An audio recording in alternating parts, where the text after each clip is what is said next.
Cody Bolden showing up here this evening. Where are you at? Are you in Cherokee County, Georgia? I am. I'm in downtown Canton. Downtown Canton. Wow. So you grew up in both Alabama and Georgia. Have you been in Canton that long? So I've been in Canton for almost 4 years, but we've lived in Cherokee County for the last 8 years. Cool. And for those who don't know, because this is a worldwide audience, Cherokee County is what, about 45 minutes or more northwest of Atlanta, Georgia.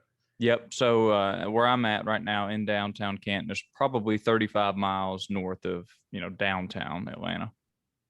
It's grown by leaps and bounds in downtown Canton. It's a different kind of Canton. It's the Canton in Ohio has the NFL Hall of Fame. This was a little bit different. You got a beautiful downtown there. So what do they have to offer in downtown Canton? Yeah, so quite a bit since we moved in 4.5 years ago. The city's kind of grown quite a bit, and it's a neat town because back in the 50s and 60s and earlier, it was really a booming town. They were big on cotton. They had a bunch of cotton mills here, and when industry went away, people just kind of went away with it.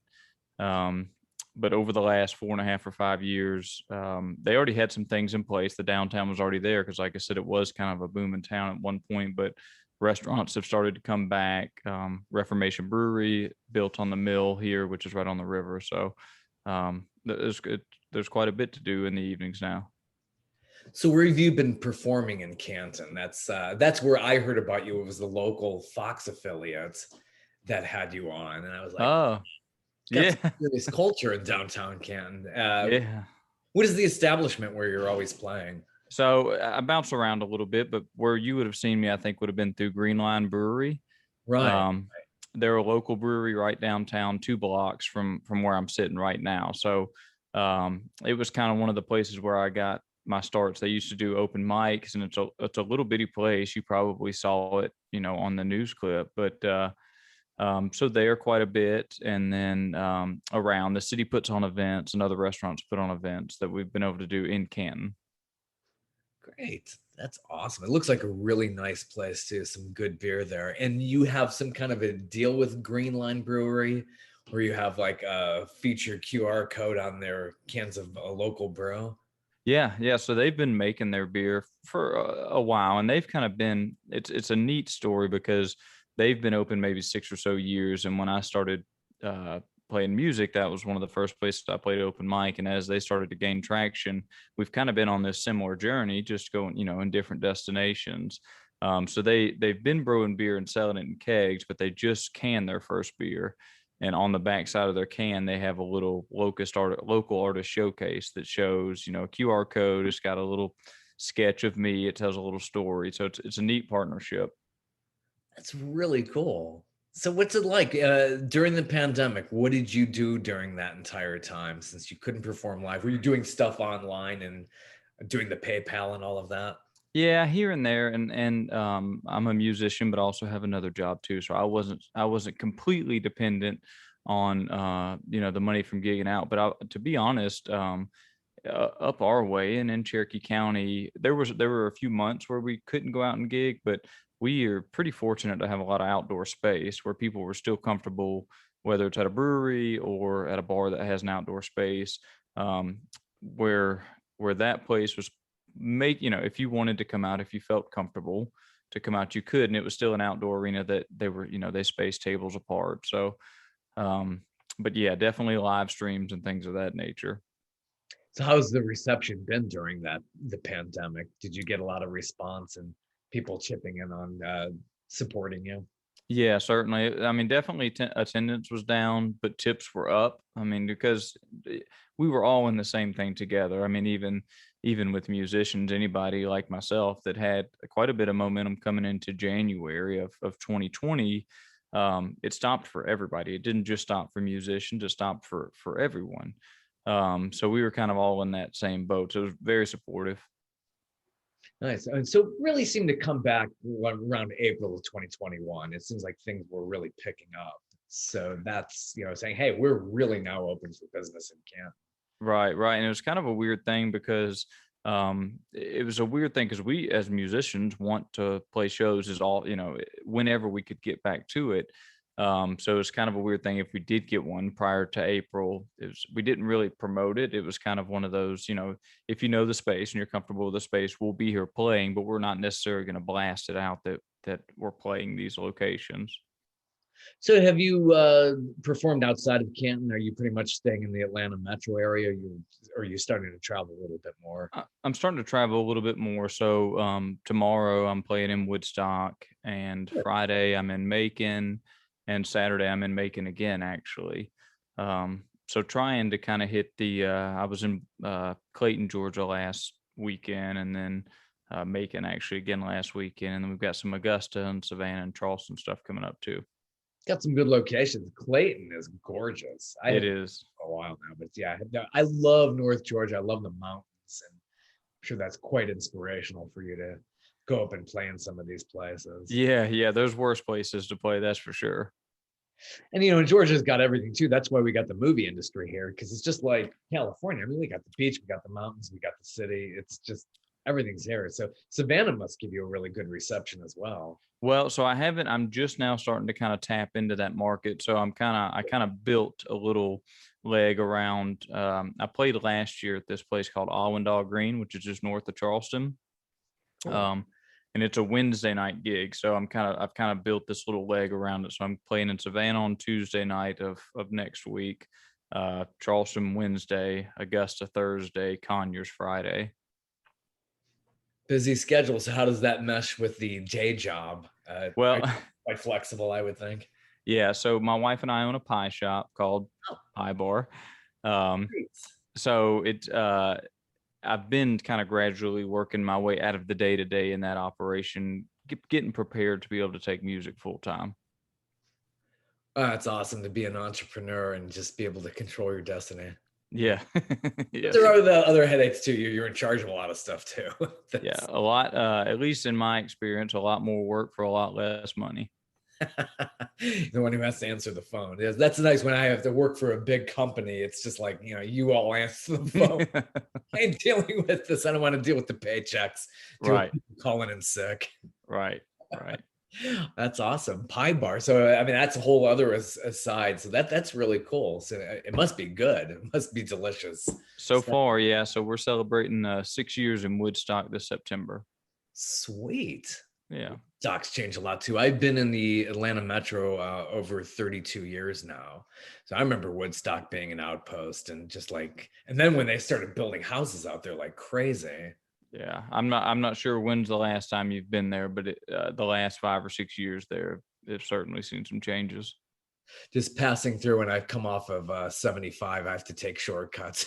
We have to winding our way through Cherokee.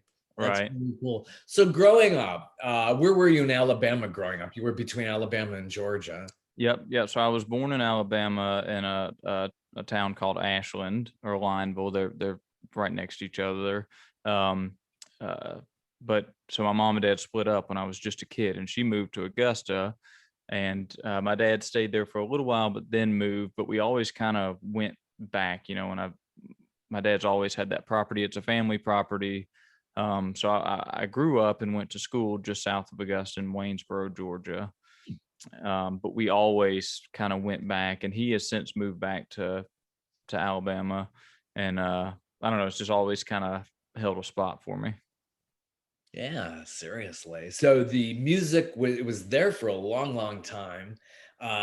Your dad was into just playing a lot of music, probably country music. I would take it. Leonard Skinner, yeah, Southern rock and outlaw style, that 70s era country music. My mom is a big folk bluegrass fan. We after Oh Brother Art Thou came out, I bet we burn a hole through that soundtrack. I love that. Yeah. That's really, really cool. So growing up, were you just interested in music in the background, but not really acting on it? And then basically just like years and years went by, and then just suddenly you decided to pick it up? Yeah, so I played sports growing up. I played baseball through my first 2 years of college, and nobody in my family was a musician. So there was never a holiday where people were sitting around the fire picking a guitar. You know, we were listening to music on the radio. We've always enjoyed music, just none of us ever played it. But I always enjoyed going out to eat and just seeing somebody playing with the guitar. And, you know, I liked bands too, but there was just something really cool to me about just one person, one guitar, and making something out of that. So I always kind of wanted that. And I think when I was 24 or 25 that Christmas, my wife bought me a guitar. So I started picking up a little bit then. How did you learn? Did you just learn by just trial and error, watching others, or doing lessons? She bought me with the first guitar. She bought it from a guitar store called Atlanta Vintage Guitars. It's a used guitar, and she bought me 5 30-minute lessons. So I took those, and realistically, being like brand new to guitar, 5 30-minute lessons, it's tough. You don't really, you know, by the time you get in there, get your guitar out, go through everything, the lesson is pretty much over. So it's really kind of up to you as the player to keep after it. And I did, and I went through my first set of lessons, and kind of fiddled with it a little bit, but the passion wasn't there yet.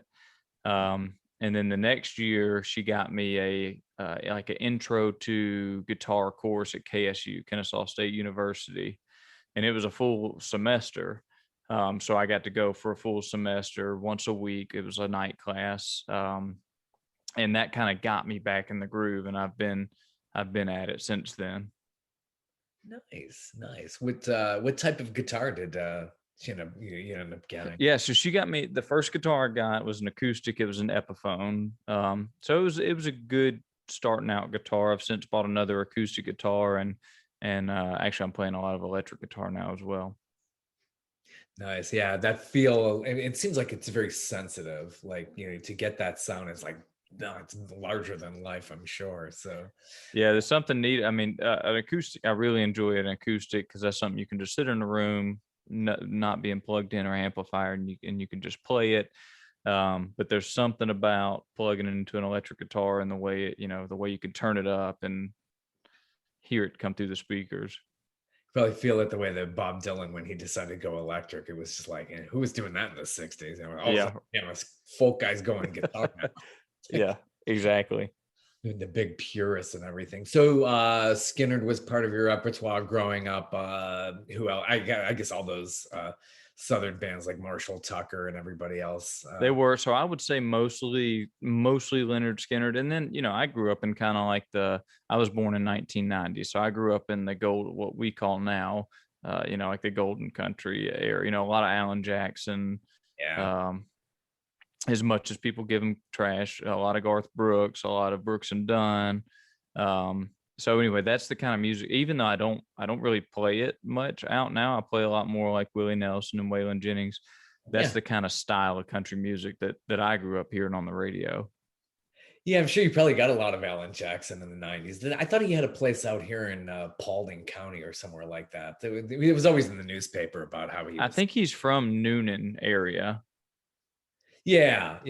It was just like a big thing back in the local papers. I was saying, yeah, Alan Jackson. They were proud of their homegrown talents. Plenty in Georgia too. I mean, you got like Trisha Yearwood and a whole cast of really great talent out here. Absolutely.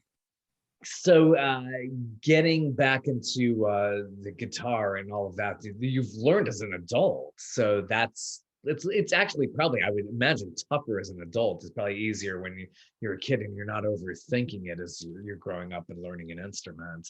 Yeah, I think so. Yeah, I think so. And I think that's something I'm a little bit envious of is, playing out with some of these guys that have been, it's second nature to them. It was always odd to me, and it's still odd now. And some people it's just talent, and some people it's just they grew up doing that. But like going and recording in a studio or not, like 2-3 weeks ago, I did my album release show, and the guy that played bass with us had never played at all in any shows. We never rehearsed. We never did anything. I sent him the songs, and he showed up and just played them. I'm not that good of a musician, but it's, I'm in awe by guys that can just do that, just show up and play the songs. It just shows, and you're not old by any stretch. But it shows that you could pick this up in adulthood and do something with it. The recordings are great from everything that I've heard. So how did you get into recording? When did that first start and going into Yeah. the studio? So, Pie Bar, the shop my wife and I own, one day a guy came in looking for a job to wash dishes. He had a full-time job, but he just was looking for something to fill time. It wasn't necessarily about the money. He works. That's kind of what he does. He doesn't really vacation. He was looking to do something different. And his name is Jason Holland. And one day I was playing across the street in Woodstock at a place called Mad Life. It's what they call an undiscovered artist event, which is kind of like an open mic. And he came over and watched me play. And at the end of it, he said, "Hey, I used to play in a band. If you ever want to put one together, I know some people and I play drums." And I said, "Well, actually, I do, because I had just booked a full band gig that was 2 or 3 months out, and I didn't have a band, so I needed to make something happen." And I can see now, because I have those same contacts. But once you start playing in a band like that, you tend to meet a lot of people, because everybody needs something at some point in time, whether it's a drummer or a bass player or a keys player. So you kind of get introduced to all these different people. Sure. So yeah, so he plugged me in with a keys player, and at the time the keys player was living at a house that had a studio in the basement. And then they said, "Hey, if you ever want to record anything, we have all this stuff, we need to do it right here." So that's kind of how that got started. Nice. Got the band together. That's awesome. Exactly. Yeah. Who else is in the band as you formed this? Yeah. So it kind of, I would say the main staples of the band are myself, the drummer Jason Holland, and then we have a keys player. His name is Matt Henderson. He's also the producer on this album that just came out and our EP that came out. We've kind of had bass players fluctuate in and out, but I got a couple guys now. A guy named Tyler Carson has been playing with me quite a bit, and that's it. For the most part, we're a four-piece. Every now and then, we'll kind of jazz it up and do a five-piece where we have a guy on lead guitar as well. So how much did you get into rehearsing before you decided to commit to going into the recording studio? So for that one, what was neat is, because it was the same guys that I was already playing in a band with, they kind of helped create the songs. And that was kind of the neat part about it, is I wrote them, and I wrote them to a very simple melody on acoustic guitar, because I know 3 or 4 chords. And then they had the opportunity to kind of play it as it was. So we had played those songs out live, because I'd come to the show and say, "Here's this song on a set list. Here's the chords. Here's the notes of the song," and then they just play it what felt right to them, and then that's how it translated to the studio. Nice. So what was the first studio? Was it an EP or a full-length LP? So this recent one we just released on June 5th is our first full length LP. So it has 10 songs on it. 10 songs. So this is awesome. Roadhand is Yeah. what's the story behind Roadhand? My dad is a construction worker. He's always been in commercial construction. So he works at these really big paper mills and just big mills that are huge. There's these huge factories. And when I turned 18, I was able to start working with him some, because they do what they call shutdowns, where they literally just shut the facility down and come in for a week and repair all these things that or break throughout the year, but you can't fix them until you shut everything down.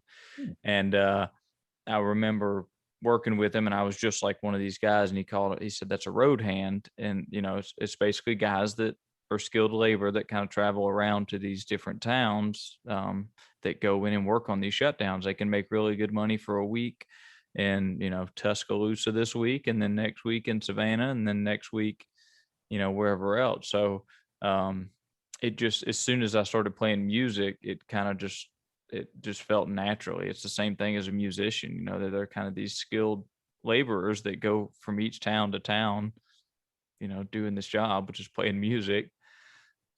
Same thing. Yeah. Right. Well, and the road hand, at least in the construction center, is like such a rowdy guy, because they would work during the day, and then when their shift was over, they'd either go to the hotel and take a shower, or go straight to the bar, be there for till 10 or 11 or 12 o'clock, go back to the hotel, get up, do the whole thing all over again. So this is kind of like a honky tonkin record, and that was kind of the whole feel around it. Yeah, really rollicking. Great track. And out on YouTube as well, and on your YouTube channel. How can we find you on your YouTube channel? It's just Cody Bolden, I believe. So first and last name. Yeah, great track. Yeah. Motel beds and cigarettes. Get Yeah. the feeling, don't you? Yeah. Well, what's neat too. So I was 18. I remember the first shutdown I worked on, and I was 18. So when my working day was over, I just went back to the hotel. But my dad would meet up with the guys, and they would all go to the bar. And I remember they, come rolling in at 1 or 2 o'clock in the morning, doing it all over again. So anyway, it was just kind of it reminded me of it's not very far from the lifestyle of being a traveling musician. Yeah, totally similar. Somebody's got to do it, right? And especially Right. production. You can't outsource that stuff. It's just Mm-mm. that's very hands-on work. But wow, what a lifestyle. It's got to catch up with you after a while. It's like you're working for, how many hours it could be. And then Yeah. you're hitting the bar and then rinse, Well, lap, repeat. yeah. Well, and most of the time, the road hands themselves are usually between that 22 and 35. They're just in that stage of life where they're kind of just raising hell, essentially. You got to be young and unattached. Yeah. Right. Yeah, that's rough. So he was doing that kind of work, and then your mom was back near Augusta. So I mean, it must have been like totally different lifestyles growing up. Very much. So he's always been in that side of construction. It hasn't what he'll do, he's not always necessarily doing the shutdown work. So he'll do projects too where he's on a job site for a year at a time.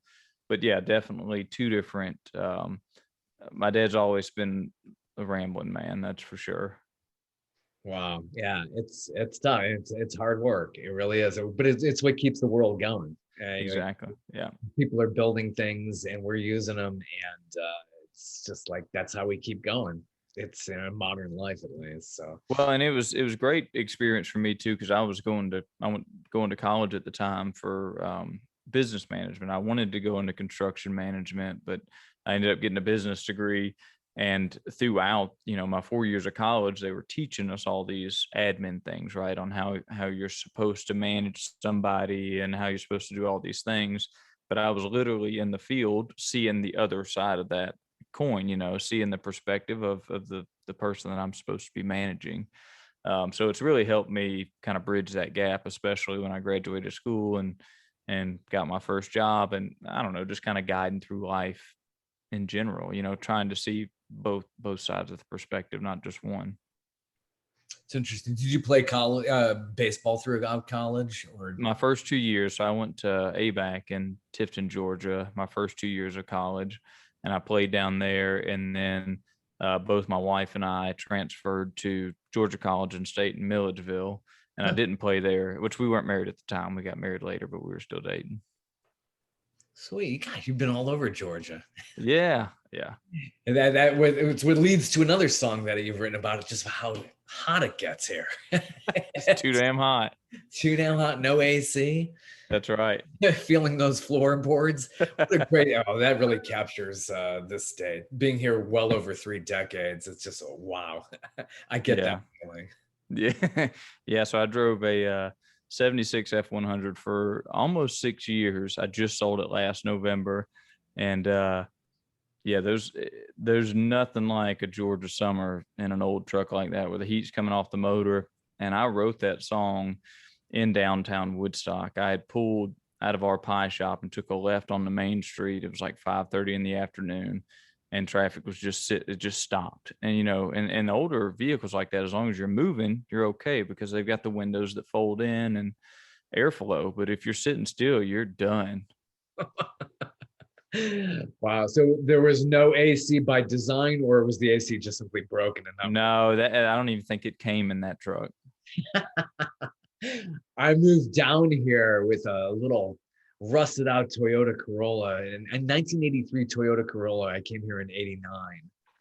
And it was just like made of rust, Right. rust and Right. no AC. So it's like I came from Ohio. Yeah. Welcome. Really felt that.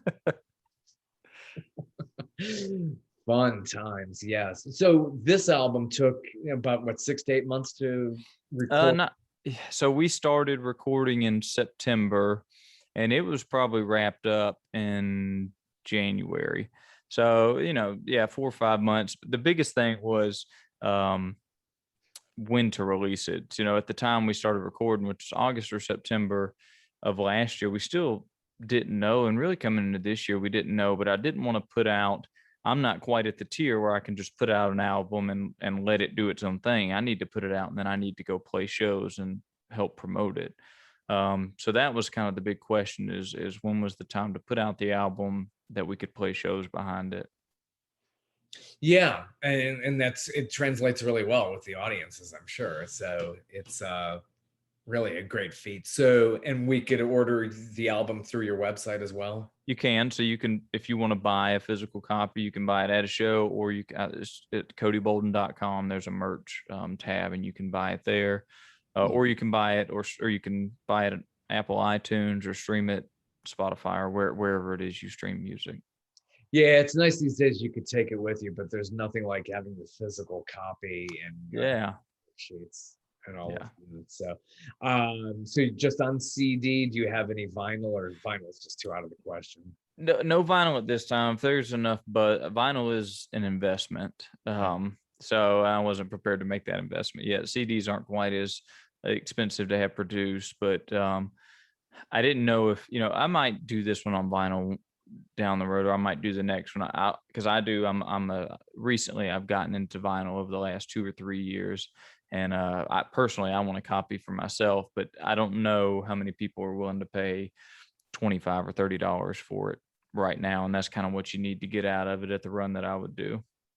Yeah, and you have to have a certain amount of copies, I would think, to press and to make it worthwhile for whoever is going to do that. Exactly. So putting this album together, did you do this totally digitally, send files back and forth, and you have a producer and mixing it? Who was behind the production of this to make it Yes. So we did, usually the way it would go, because we did record in the basement of the house there that the keys player was living. And usually the way it would go is myself, the keys player, our master engineer, his name's Luke Campolietta, and the drummer would go in, and the keys player, Matt, would be there because he was the producer. So he was kind of running the session. And then what we did is laid down the drums first. So we would come in and I would literally play and sing into a mic, what they would call a scratch track. So this was just kind of to keep time and keep everything going. It wasn't necessarily the vocals we'd use for the end result. It was just kind of to get the drums down. So we would do the drums first, and then we build off of the drums. So I was there for everything that was recorded. It wasn't like I record my part at home here and then I send it to you and you record your part. Because I like to be involved with that other stuff. I'm not necessarily yaying or naying anything, but I just kind of like to be there when it's being put together. Oh yeah, absolutely. It's you want to be able to listen to the mix and be able to say, hey, a little bit more vocal, a little less this or that, bass. Right. So that's really cool. So you did some videos too, actually some concept videos on YouTube. Which one is your favorite one? So we've still got some more to come as well. I've been kind of the videos have been a nice thing to say. Hey, we put out an album 2 weeks ago, a month ago, 2 months ago. It's almost like a callback to, hey, this, we did this. But we did these really neat ones. A buddy of ours has a production company called Loud South Productions, and he's got a house over in Decatur, and we recorded in his backyard. And it was really neat because it was, one of the things I've really been pushing over the last years is trying to get country music made in Atlanta said more. That's kind of the comment that I get is when people ask what kind of music I play, I say I play country music, and the first thing is, oh, when are you going to go to Nashville? And for me, it's always kind of been a maybe, but honestly, if I like what I'm doing right here, and we have all the opportunity and capability right here in Atlanta to do it. So anyway, I said all that to say it was really neat to kind of play those songs in his backyard and be in Atlanta and have these Delta jets flying over, and hearing them in the background. Because I'm excited. I'm excited to be. Atlanta is such a cool place to me. I've gotten to travel a little bit in the last while, and Atlanta and North Georgia is just, you can get a little bit of all of those different cultures and different geography and all that stuff right here. You don't really need to go anywhere else for it. That's true. Hopefully more like you will be coming out and we could establish more music here too. As well as Yes. everything. Yeah. Yeah. Well, and that's it, because there is a vibrant music community in Atlanta, and that's just it. It's kind of building that back up to what it could be and should be, and trying to make country music a part of that. Yeah. Some really interesting tracks. Another one that stands out is called Elijah. And what's the story behind that? It's got like this Native American tribute to it. And who's doing the is Yeah. that So your- that's my drummer. So that's a cover song. That's an old Hank Williams song, and it's a tribute to that. It's about a wooden Indian standing in a door. It's about a mannequin, essentially, telling the story of another mannequin in a store across the street there. But that's one of those songs that I'm a huge Hank Williams fan. He's, I think anybody probably that's really in country music is a fan of Hank Williams in some way or another. And Charlie Pride as well. Charlie Pride did that song really well. And that's one that we did that video because that's one of the songs that anytime we're out and playing, we save that one towards the end of the set, because there's just something about the way he plays drums and cajon on that. And I don't know, there's just a familiarity to that song. So yeah, that's a neat one we do. Great cover. Yeah, it's on YouTube as well. It's just really fascinating to hear that. I forgot Charlie Pride even did that. Yeah. I do video work, and I've done video work for CNN. I did Charlie Pride's obituary. So Okay. it's kind of weird when you're doing obituaries and the person is about ready to go. It's a very strange feeling. Some Right. obituaries I do like well in advance. Like Oh, really? yeah. You never know. You always want to be ready. So Yeah. and newspapers do that too with the written word. They're just always like well ahead of it, so you get the whole life story. Nice. Okay. Charlie Pride, what an amazing talent. I know. Yeah. I love Charlie Pride. Have you ever listened to Ray Charles doing something? Absolutely. Oh gosh, who would have thought he would have gotten into country? I mean, that was like, it's like the base for everything. I mean, country is just fascinating. Country and blues are, yeah. I mean, there's not that much apart. And as a matter of fact, when if I'll tie it all in here, Ronnie Van Zant with Leonard Skinner was talking about that. He says Southern rock and everything we're doing is just the blues. It's just sped up a little bit with a faster beat. It all kind of ties in together. As a matter of fact, as I've been learning to play electric guitar, there's not much difference between playing a Hank Williams song and a B.B. King song. They're both in the key of E. They both have the same progression. It's just a different way of playing it. Yeah, Leonard Skinner was, did very, very well down here as well. I remember coming across an old film they did for WTBS, and it was just amazing. Yeah. Remember, but you talked about Ray Charles. I actually have the record somewhere close by, but I've got Modern Sounds in Country Music, which is a Ray Charles record. I love that record. Yeah, it's just amazing how that really just ultimately inspired him. It's just incredible. Yeah. Well, I remember meeting Ed King, who was part of this was like an article I did for a local magazine here. The other one, it was called the Sunday Paper. Sure. And Ed King was part of this. You spend a weekend with accomplished musicians. You pay a nice little penny to spend time with them. Right. Meeting him and a few other people from other bands, you could spend a weekend with them and learn the tricks of the trade. Which they would keep doing it. They called it Camp Jam at that time. Okay. Rock and roll fantasy camps. Yeah, a lot of the stories that come out, of that time, what they call the original Leonard Skinner before the plane crash, are from Ed King, because he had left the band before all that happened. There's I think I watched it on Amazon, I think it's called If I Leave Here Tomorrow, and it's a great documentary on like up until the plane crash. And I'm a big fan of documentaries that are actual footage and opposed to recreations. And it was a great one. It just and Ed King is interviewed throughout it. I'll have to see that. Yeah. Yeah. There's a major history there. Skinner is just like basically religion here. Yeah. Yes. Them, and of course the Allmans. Absolutely. I went to the Allman's house, like a lot of people probably have in Macon, and all these interesting artifacts. And it just, the artwork is really amazing. And when you talk about album art, you just look at like what the Allmans had. It's just Yes. incredible stuff. How is the album art for your CD? I don't think I've seen a physical copy of it. We could see that here. This might be a little glare-ish, but There. but it's just me actually. Shrink wrap on there. It's just me actually. I'm sitting in this chair in this room. That light is that lamp right there. But a neat thing. My drummer is also a photographer, Cool. and which is always a great thing to have. So he did the cover. You know, he did all the artwork for the cover, and does most everything. Anything that if I look cool online, it's because he did it. He's a great photographer, and it's really been beneficial because you know, you don't want to put a bunch of weight in your social presence in terms of things, but honestly, that's how a lot of us are getting gigs today. If I send out an email to somebody that's never heard of me, the first thing they're going to do is look at my Spotify account or look at my Instagram and get a judgment of, you know, how many people can he get out to this show and how many people actually follow him. So as much as I wouldn't like for that to be important, it really is. Yeah, there's just so much talent out there, and to try to make yourself distinguished from all of it is it's really tough with everything out there too, with Spotify and YouTube and everything. Yeah.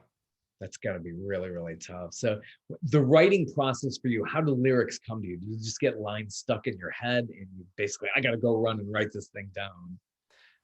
Yeah. So I haven't been as good about it lately, but essentially trying what I do is inspiration happens at any time. It could happen right now. I try not to, and usually that is what the title of the song is. That's the inspiration, you know, like I've kind of got this thing in my head now. It's wearing last night's whiskey heavy on my head. So it's like a line like that. And I'll jot that line down. And then it could sit there for 8 months or a year before it turns into a song. Rarely does one just kind of come through all together. It has happened. I wrote a song which is on this album called Honky Tonk Hellraiser. I wrote that in my 76 Ford on the way back from Augusta after a barbecue cook-off one night. But yeah, it usually does that. I usually jot that line down. And then what I've tried to do is once the inspiration is there, like once I have that line or two lines of the song on like a Tuesday from 8 to noon, I try and sit down and write the song. Because what I can't do is write a song when there's no title to it, essentially, when I don't already have, I can't sit here and say, oh, I want to write a song about this. That's never worked for me. I think it works for some people, but for me, that inspiration has to come from something real, you know, whether or not the song is true or fictional, the inspiration has to come from something real. Yeah, absolutely. It really does. Totally. So do you have any song in mind that you'd like to, you can either do a snippet if you want to do the entire tune, we got time. That's up to you. I would play, yeah, there's a couple that I would play off the new album. Well, let me kind of reset here so I can get my guitar and if that works. That sounds very good. It's been great because the locals have been covering you as well, and saw you on, it was the NBC affiliate. They have a morning show. It was really nice that they had you on. Yeah. So I was on what was it, 11 Alive, Atlanta and Yeah. Company. Did you see that one? Yeah. Okay. Really nice. Really Yeah. nice. I love seeing that the local affiliates support Yes. the talent like that. Yeah, and they've been great. And same thing with that was the other was Fox 5 with Paul Milliken. Paul is great too, and Yeah. we've gotten involved with him a couple times at our pie shop, and he's always been a great guy.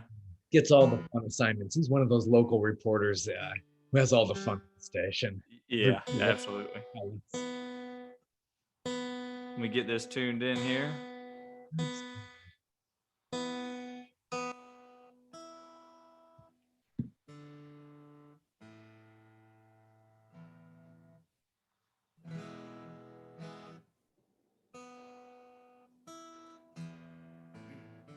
All right, so speaking of fun, I can do can you hear everything okay? Does that sound all right?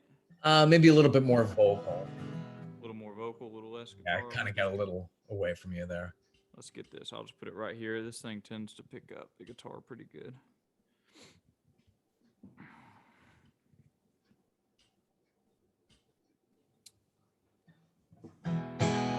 How's that? So I, speaking of the inspiration is to come from something true and real, I'll do one called Lost the Top, and I do tend to project, so I'm going to push this back a little bit. Oh. But I've got a motorcycle, and that's something we've kind of always done with my dad is ride motorcycles.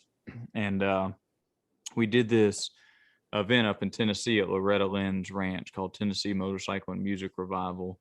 And it's basically a camp out. So we rode our bikes up there, and you camp out for the weekend, and you kind of just have what you brought. There's no good phone service or anything. And I had this little bottle of Jim Beam in my back pocket that I was reserving because I knew we'd run out of beer at some point, because we always do. And when you're on a motorcycle, a beer run is a little more complicated. So I always keep, I try and keep something in my back pocket just in case. And it was about 11 o'clock that night, and the sun had gone down, and I broke the bottle out, and we lost the top. And we just figured if we lost the top, we'd have to drink it all. So that's this song. It's actually the first song on the track on the album. Well, I lost the time, had to drink it all. Won't hesitate back in the vault. Yeah, man, we was sure enough having a ball. When I lost the time, had to drink it all. It all started real calm and cool. That bottle broke out and we turned to fools. An arm wrestling match soon ensued. We all left with our egos bruised. When I lost time, had to drink it all. Won't hesitate back in the fall. Yeah, man, we was sure enough having a ball. When I lost the time, had to drink it all.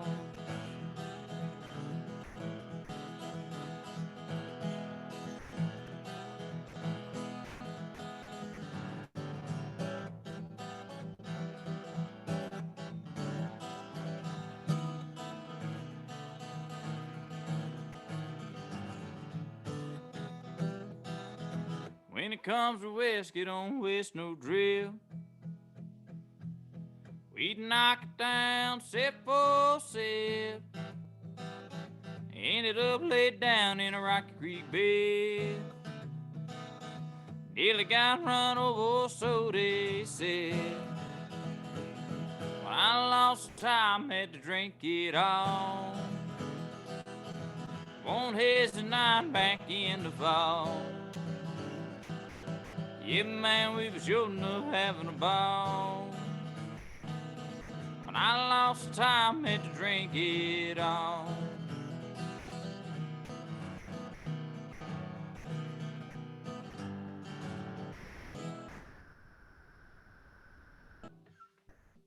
Woo! Thank you. Fun. What a great idea for a song. Beer run is tough on a motorcycle. That's got to be. Wow. Excellent. Excellent. That's a great track for it. Especially for summertime too, as well. Yeah. Sure. Something else is good. Another standout track, Gone to the Creek. I really enjoyed that. Wow. Thank you. It's got good keyboards on there too. I mean, that really shines. Yeah, what's neat is so the keys player also he plays organ as well, and he's great at it. And Gone to the Creek is probably one of the first few songs I've ever written, and Otis Redding is a big somebody that I used to listen to sitting on the dock of the bay constantly, and that's probably got a lot of influence in Gone to the Creek. Wow. I have been to the Otis Redding Ranch near Macon. Okay. This was also on assignment many moons ago for CNN. We did a story. I don't know if they were going to come out with a box set. This was back in the early 90s. But we went out there. We met Otis Jr. in downtown Macon.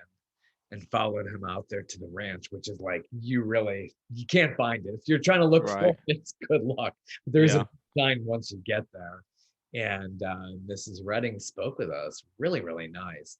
And Nice. out, she brought out the slippers that they found Otis in after the plane crash in Minnesota. Right. It was very creepy, and Uh, it should I'm be in some sure. kind of museum or something. Yeah. Somewhere. But yeah, wow, another great Georgia talent.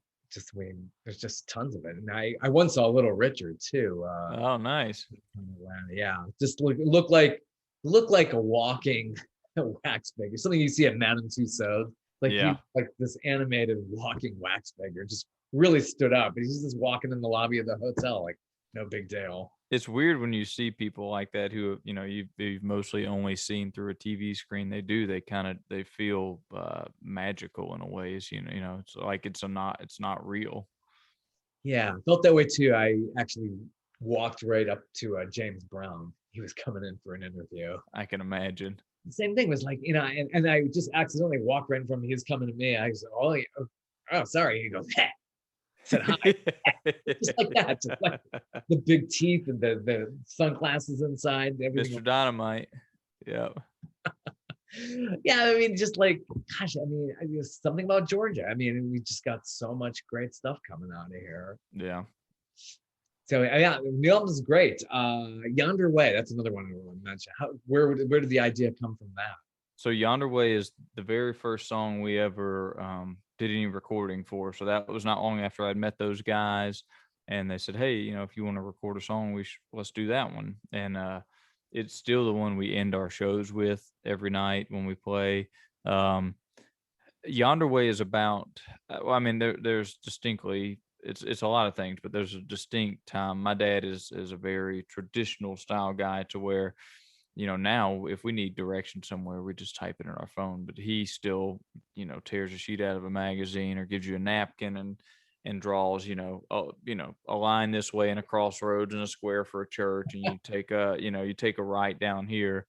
Um, so anyway, that's where the idea for that song came from, and it's just yeah, you know. The idea of that nostalgia, I think, is probably big for a lot of people. I think it's really big for my generation right now too. Is we are so wrapped up in our phone. So I'm 31, so I remember life without a phone, but the majority of my life has been with a cell phone, and just the idea of that, to where this is still how you can get somewhere, is by like physical directions with actual landmarks of this tree or that church, and how you could trust that man giving you those directions over you can't over your phone giving you directions. Reminds me, somebody drew me like a diagram to see their band over at the old Trackside Tavern in Decatur. I put Okay. that on Facebook too, because it was like, this is such a throwback. Oh my God, this is how we used to like have to get around. It's I like, know it's the wild, train. right? Yeah, Yeah. that's really weird. I can't remember what life was like before that, before the phones and putting everything in GPS. Well, and what's neat, and it has its good things and it has its bad things, but that part of Alabama where I'm from and where I still go back to is 30 years behind a lot of things. And like I said, it's good for some things, it's bad for others, but it's still a sense of, it's nice to be with, because I'm about 2.5 hours from there. I'm 2.5 hours from 30 years back in time, where you can kind of go over there, and our property backs up to the Talladega National Forest. So, hopefully no one will ever be able to build behind us or around us. So there's just kind of that, I don't know, peace and tranquility that you can't really get. I mean, the amount of stars you can see over there is incredible. Yeah, it's sometimes I do miss that. Then you think, oh, I have all these great modern amenities and everything. Yeah, sometimes you just Yeah. want to go off their grid and get away from it all. It's Yeah. just, gosh. It's nice to have access to both. That's for sure. Yeah, yeah, it is. It is. I mean, being in the city most of the time, but yeah, if you need to just get away and just like decompress and all of that, yeah, it's a nice way to live. Yeah.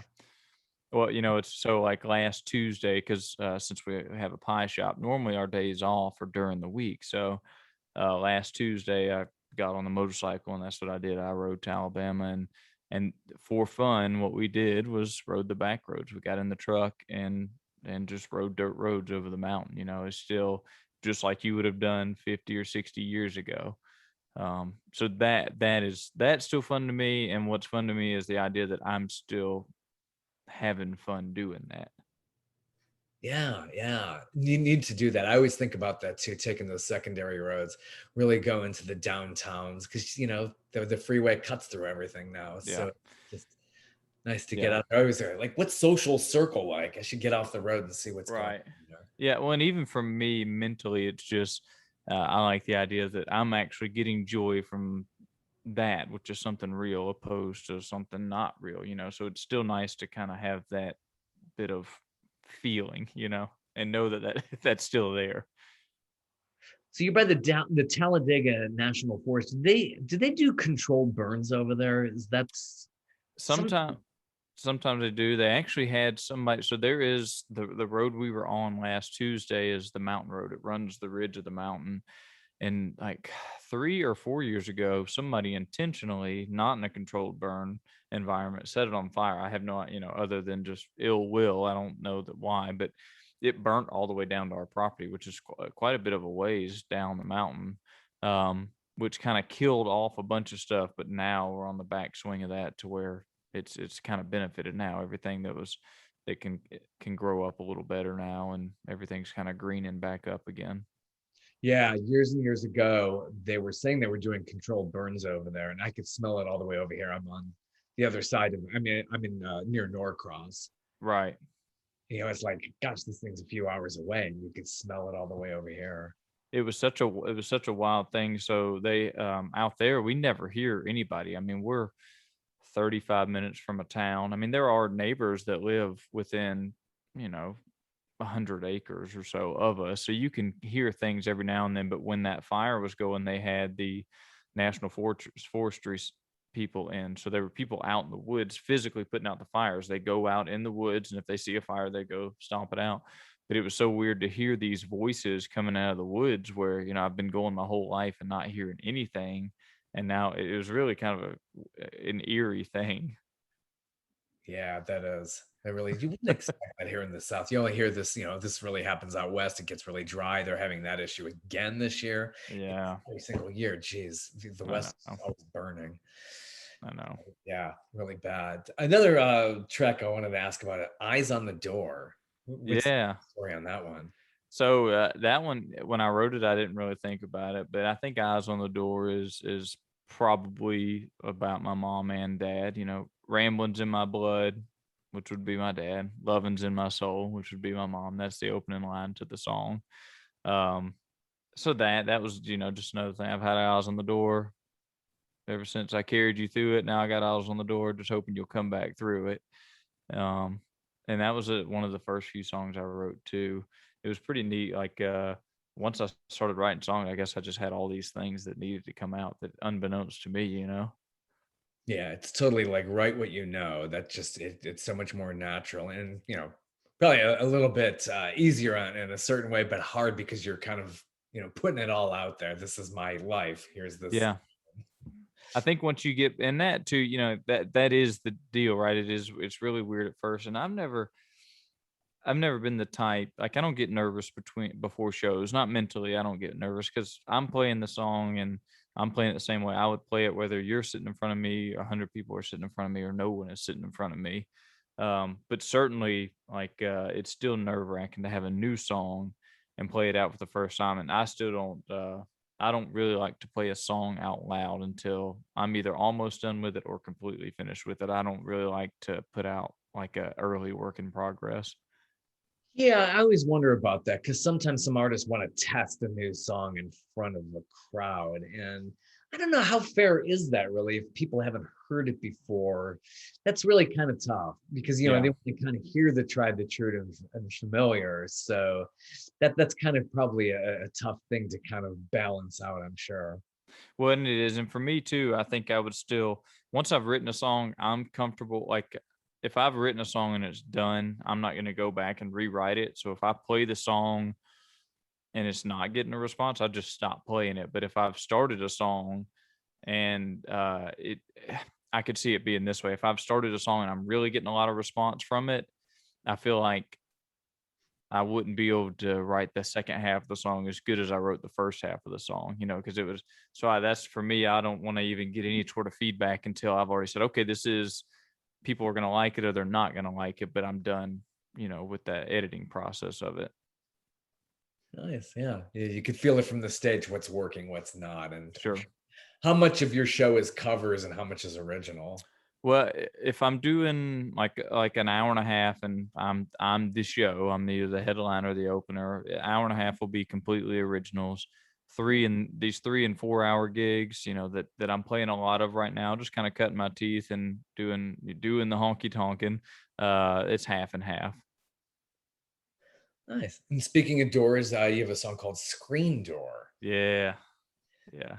That's it must be a theme of things running through the doors here. That's It is. Well, I grew up in a really old house. My mom's house was built in the 1890s. The house I'm in right now was built in the 1920s, and they have their own character. They kind of have their own life of their own. So everything has its own sound. And Screen Door was written about that, about just, and it kind of put me in a place of like, you're in the house and you hear that screen door opening and shut, and it has its significance. But the real deal behind Screen Door was a person and their spouse being in bed, him saying something he didn't even realize was upsetting, and before he knows it, they're gone, but also before he knows it, they're back again.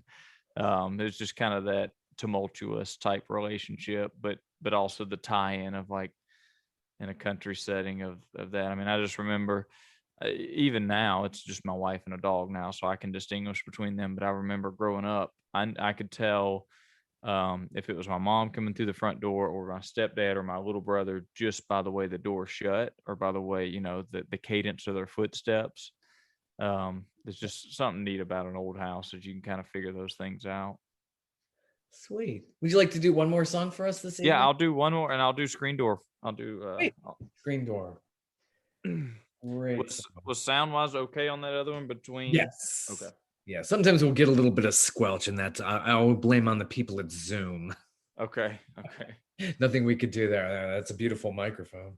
All right.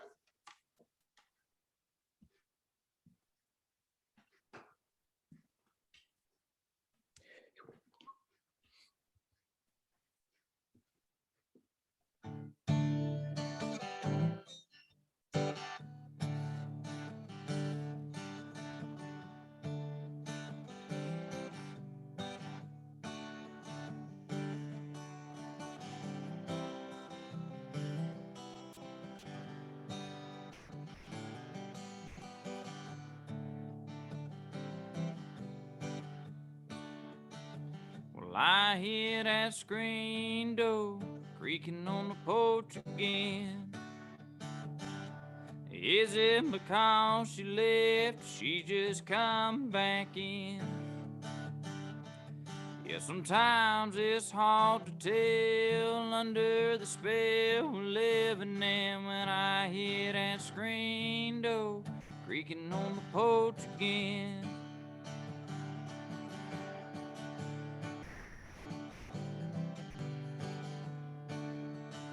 And I feel that sunrise sure enough easing up, and I smell that coffee sitting down in my cup. I see that girl laying by my side, say that thing that's on her mind, and I hear that screen door creaking on the porch again.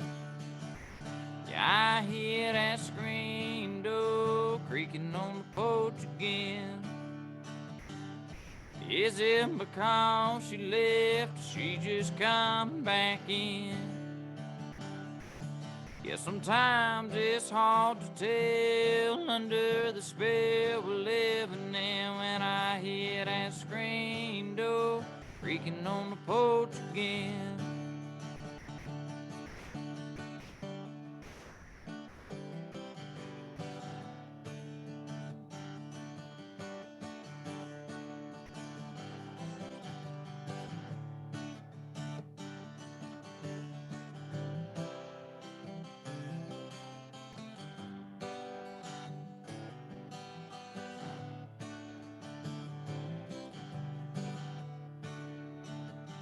I think I'll stay here, laying in this bed,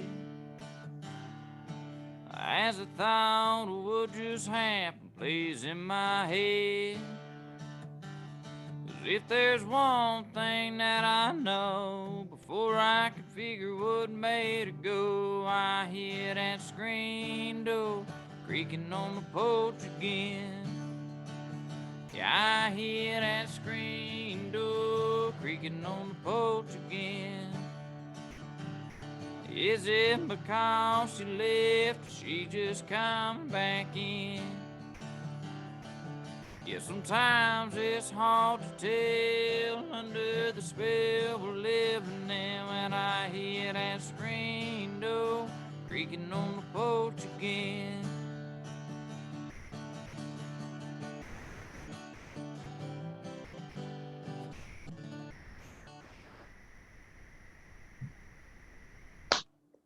Excellent.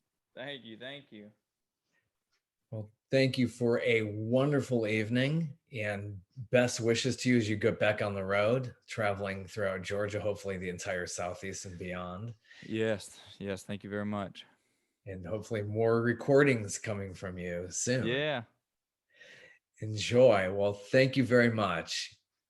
Thank you for having me. Thank you. Have a good evening.